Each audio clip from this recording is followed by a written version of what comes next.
So guys One Piece chapter 1181 is finally out और एकदम coloured panel लेके आया हूँ मैं तुम्हारे लिए, तो मज़ा ही आ जाएगा तुमको देखने का। और हाँ, ऑडियो क्वालिटी भी तुम्हें अच्छी लग रही होगी क्योंकि मैंने एक माइक खरीदा है। इतना भी कुछ खास माइक नहीं है बट पहले से अच्छी क्वालिटी आएगी अब ऑडियो की। लास्ट वीडियो तो एकदम 200 पार कर गई थी। लाइक मैंने एक्सपेक्ट भी नहीं किया था इतना कि इतनी ज़्यादा व्यूज़ चले जाएंगे क्योंकि मैंने बहुत दिनों के बाद अपलोड किया था। But thank you guys. पर ऐसा नहीं कि एक आधा कमेंट भी कर दो यार। 200 लोगों ने देखी पर एक बंदे ने कमेंट भी नहीं किया। मैंने ही 2 कमेंट किए हुए थे और सिर्फ 7 लाइक्स थे यार। गाइस प्लीज़ यार सब्सक्राइब कर दो, लाइक कर दो, क्योंकि मैं तुम्हारे लिए करता हूँ यार। ये सब बहुत ज़्यादा काम होता है कॉलेज से तब भी वीडियो बना रहा। एनीवेज बहुत ज़्यादा रोना धोना हो गया। Let's move to the chapter और पैनल देख के तो तुमको मज़ा ही आ जाएगा। चैप्टर का नाम है अ गॉड एंड अ डेविल और चैप्टर के कवर पेज में हम देखते हैं कैरेट को जो कहीं तो जा रही होती है but we don't give a fuck about हर।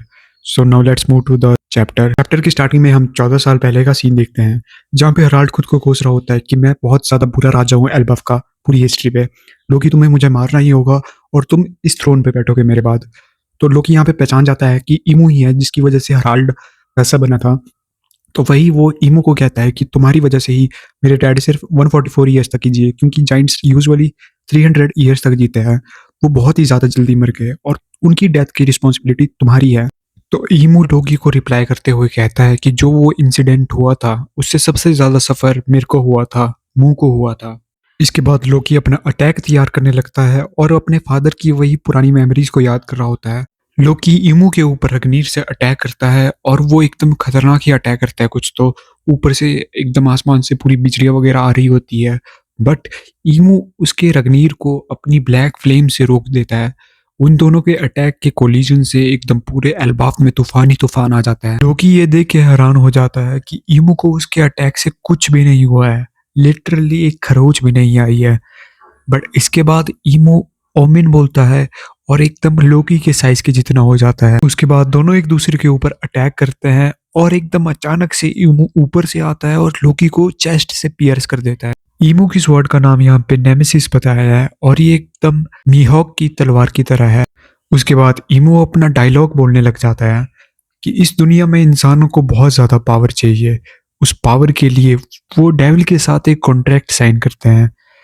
जैसे ही वो कॉन्ट्रैक्ट साइन करते हैं उन्हें वो पावर्स मिल जाती हैं। तब जो पावर, कॉन्ट्रैक्ट और करप्शन ये तीनों एक साथ आते हैं तब आता है डोमिनेशन। ये बोलने के बाद ईमू लोकी के ऊपर अटैक करता है और ये एकदम डायरेक्ट हिट लगती है लोकी को और वो नीचे गिर जाता है। पर उसके बाद लोकी बहुत ज़्यादा गुस्से में उठता है और कहता है कि मुझे किसी से भी डोमिनेट नहीं होना। पर ईमू कहता है ये दुनिया सिर्फ और सिर्फ डोमिनेशन से चल सकती है। क्यों? मैंने सही कहा ना जॉय बॉय। और ऐसा बोलते हुए ईमू पता नहीं क्यों ऐसे खुला सा मुंह कर रहा है। हमें यहाँ पे सिलवट्टे भी दिखाया जाता है जॉय बॉय और ईमू का साथ में। आगे सीन लूफी की तरफ कट होता है जो कि अभी भी खाना ठूस रहा होता है और उसे ईमू की प्रेजेंस तो महसूस हो गई है यहाँ पे। और वो कह रहा होता है कि मुझे और ज़्यादा खाना होगा, नहीं तो हम इस आदमी को नहीं हरा सकते, ये जो जिसकी प्रेजेंस यहाँ पे है। आगे सीन दोबारा फाइट की ओर शिफ्ट होता है जहाँ पे लोकी ईमू को कहता है तो मुझे एक चीज़ बताओ, तुम मुझे अभी भी अंडर एस्टिमेट कर रहे हो ना।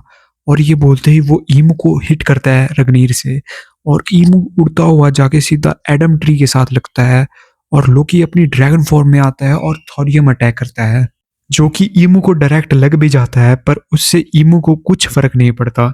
और ईमू लोकी की ड्रैगन फॉर्म देखता है, थोड़ा सा शॉक होता है और फिर हंसने लग जाता है और कहता है फाइनली तुम वापस आ ही गए। और ये चैप्टर यहीं पे एंड हो जाता है। ईमू एकदम फियरलेस स्माइल कर रहा है और नेक्स्ट वीक ब्रेक है, नॉट फ्रॉम ओडो सेंसे but it's a golden week चला हुआ है जापान पे। तो फिर छुट्टी होती है सारी मैगजीन वालों को। सो उससे स्पॉइलर वाले कह रहे हैं कि शायद से स्पॉयलर्स आ सकते हैं, अर्ली स्पॉयलर्स। तो वी विल सी। और बिली बैट की नेक्स्ट पार्ट मैं देखूंगा अभी क्योंकि मेरे को भाई टाइम नहीं मिल रहा है। लिटरली मैं बहुत मुश्किल से वीडियोस बना रहा हूँ और ये तो कल वाली वीडियो में मेरे को 200 प्लस व्यूज आ गए थे तो मेरे को थोड़ी मोटिवेशन आ गई तो फिर मैंने दोबारा वीडियो बना दी। Thanks for supporting me guys, please like and subscribe, bye bye.